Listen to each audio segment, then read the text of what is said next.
শ্বশুরবাড়িতে যদি একজন খারাপ ননদই থাকে তাহলে আর আপনার বাড়তি শত্রুর প্রয়োজন হবে না। আমি যেদিন বিয়ে করে এসেছিলাম সেদিন থেকে আমার ননদের সাথে আমার অন্যরকম একটা সম্পর্ক। আমার ননদ কখনো আমার খারাপ চায়নি, আমিও তার কখনো খারাপ চাইনি।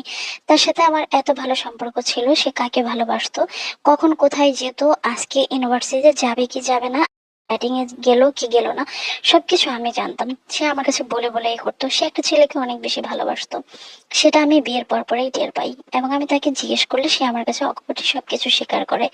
আমিও সবকিছু খুব হাসি খুশি ভাবে মেনে নিয়েছি, কারণ আমি তার একমাত্র ভাইয়ের বউ। আমি যদি তাকে একটু সাপোর্ট না করি সব ক্ষেত্রে, তাহলে সে কোথায় যাবে। আমি সবসময় তাকে ভালো উপদেশ দিতাম, সেও খুব ভদ্রভাবেই চলার চেষ্টা করতো। কিন্তু আমি জানতাম না যে ছেলের সাথে তার ভালোবাসা, তার সাথে তার এত গভীর সম্পর্ক। আমার বিয়ের সময় আমার ভাইয়ের সাথে তার পরিচয় হয়।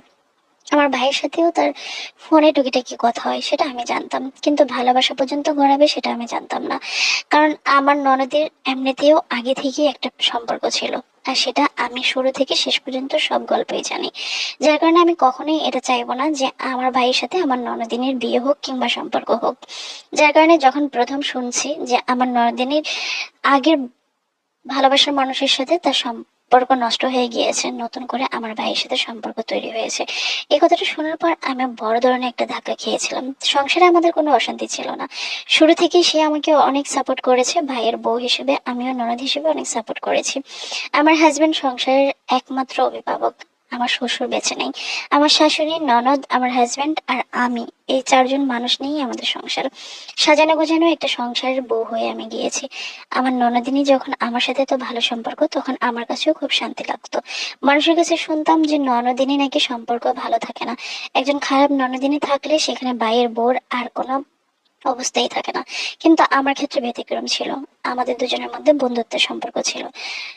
তখনই বিপত্তি বাঁধলো যখন আমার ভাইয়ের সাথে সে নতুন করে সম্পর্ক তৈরি করলো। কারণ আমার ননদিনী যে ছেলের সাথে সম্পর্ক ছিল, সেই সেই ছেলের সাথে তার সব রকমের সম্পর্কই ছিল।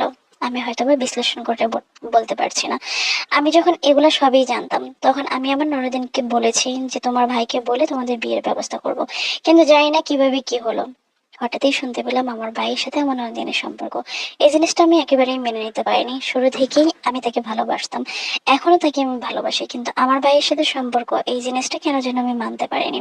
যার কারণে তার বারবার তাকে হুঁশিয়ার করেছি, তার ভাইকে দিয়েও তাকে হুঁশিয়ার করেছি যে কোনোভাবে কোনো অবস্থাতেই আমার ভাইয়ের সাথে সম্পর্ক করা যাবে না। আর যখন থেকে আমি তাকে হুঁশিয়ারি দেওয়া শুরু করেছিলাম, তখন থেকে সে আমার একটু একটু করে শত্রু হতে লাগলো। আমার শাশুড়ির সাথে আমাকে অযথাই ঝামেলার মধ্যে জড়িয়ে ফেলতো। অন্যায় না করেও আমার শাশুড়িকে দিয়ে আমাকে বকা শোনাতো, আমার হাজবেন্ডকে দিয়ে বকা শোনাতো। আমার হাজবেন্ড প্রথম প্রথম বুঝতে পারলেও পরক্ষণে তার বোনের পক্ষ নিয়ে কথা বলতো। কিন্তু আমি বুঝতাম আমার ননদিনী কেন আমার সাথে এরকম করছে। আমি আমার ভাইকেও অনেকভাবে সতর্ক করার চেষ্টা করেছি, কিন্তু তারা পালিয়ে বিয়ে করে ফেলেছে।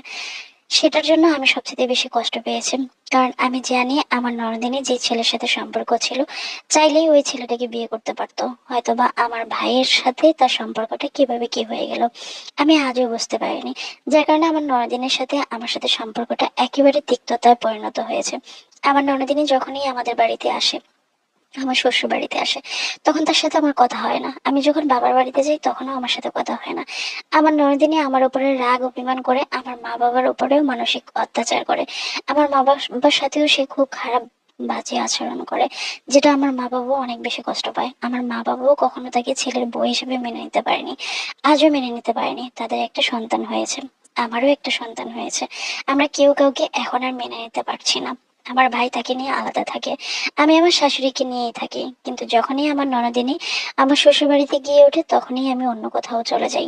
হয় বাবার বাসায় চলে যাই, না হয় আত্মীয় স্বজন কারো বাসায় চলে যাই, না হয় আমার হাজবেন্ডকে নিয়ে দূরে কোথাও ঘুরে আসি।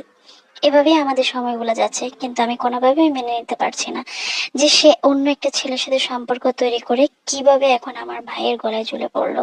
এই জিনিসটা আমি কোনোভাবেই মানতে পারছি না। সে আমার ননদিনী এতটুকু পর্যন্তই ঠিক আছে, এতটুকু পর্যন্তই সবকিছু সুন্দর ছিল, কিন্তু সে অন্য একটা ছেলেকে এভাবে ঠকিয়ে আমার ভাইকে বিয়ে করেছে। আমার মা বাবাকে এতটা মানসিক কষ্ট দিচ্ছে, আমার মা বাবার সেবা যত্ন কিংবা ভালো দুটো কথাও আমার মা বাবার সাথে বলে না। এটা আমাকে সবচেয়ে বেশি কষ্ট দেয়। শাশুড়িকে বারবার বোঝানোর চেষ্টা করেছি, আপনার মেয়ে আমার মা বাবার সাথে খারাপ আচরণ করলে আমিও আপনাদের সাথে খারাপ আচরণ করব। কিন্তু আমার শাশুড়ি দিন শেষে তার মেয়ের পক্ষ নিয়ে কথা বলে, তার মেয়েকেই হয়তো বা ভালো মন্দ অনেক কিছু বুঝিয়ে দেয়। কিন্তু আমাদের সম্পর্কটা আজও আর সুন্দর হলো না।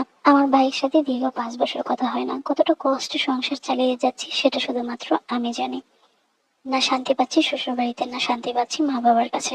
মা বাবা ফোন করলে একই কথা, আমার ভাইয়ের বউ ভালো না, মানে আমার ননদ ভালো না, তাদেরকে কষ্ট দিচ্ছে, তাদেরকে ঠিক মতো খাবার দিচ্ছে না, তাদের সেবা যত্ন তো অনেক দূরে থাকুক।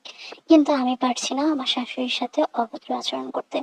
আমার হাজবেন্ডও যতটুকু পারে আমাকে মানসিক সান্ত্বনা দেয়, কিছু করার নেই। সেও তার বোনের সাথে দীর্ঘদিন কথা বলছে না। জানি না কিভাবে কি হবে সামনের দিনগুলোতে।